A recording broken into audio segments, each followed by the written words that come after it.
Maka hari ini kalau antum cita-citanya jadi atlet, maka jadi atlet yang benar-benar, belajar yang benar-benar sebagai atlet. Kalau antum pengen jadi dokter, belajar benar-benar untuk menjadi dokter.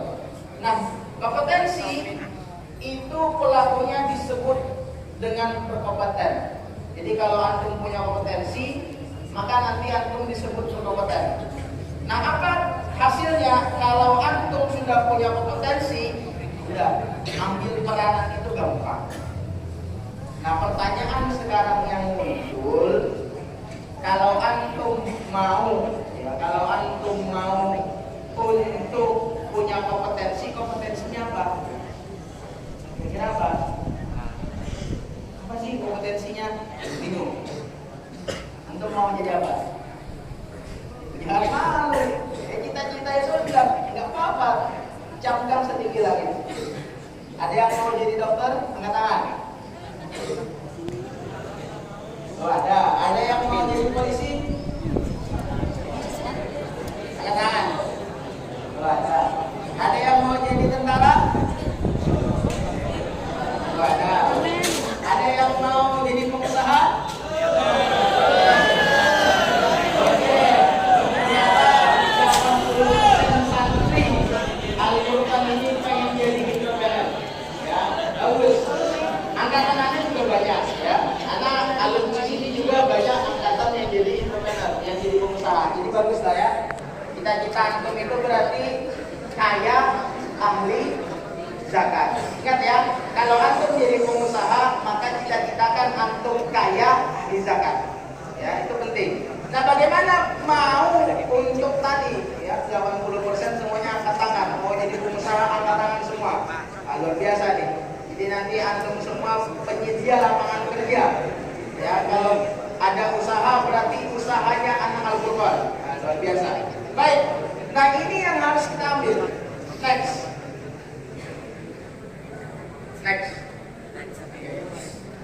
Nah, kompetensi yang pertama, ingat ya, kompetensi yang pertama seorang pemuda itu hidupnya dengan ilmu dan ketakwaan. Pepatah Arab mengatakan hayatul fata bil ilmi wat tuqah. Ini kunci pertama. Jadi sebelum antum punya ambil peranan, jadi banyak yang pengen jadi pengusaha, ada juga yang pengen jadi dokter, jadi polisi, jadi apapun itu. Maka ingat, camkan sekarang, ini momen antum. Ya mungkin antum saat ini duduk-duduk aja gitu kan, ada yang memperhatikan, ada yang santai-santai aja, nggak apa-apa.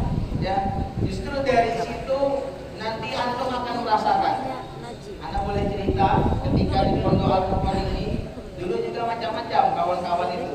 Ternyata ada yang nyantai-nyantai, tapi karena kita dididik disiplin di sini ya, dididik memiliki kedisiplinan di pondok, ternyata membekas. Ya walaupun ada teman anak itu dia kadang-kadang ya nakal gitulah, tapi sering diingatkan oleh guru. Ternyata hari ini teman anak dari Pondok Al-Quran ini ada yang jadi primo, ada yang jadi lantas.